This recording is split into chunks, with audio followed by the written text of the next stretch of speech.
Hi, today I'm for the new Redmi Note 12 and I'll show you how to customize always on display option on this device.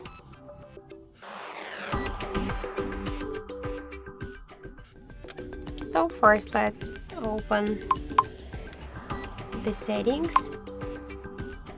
and then tap to the always on display and lock screen. Click here to always on display section. This is the switcher to turn on and turn off the AID option.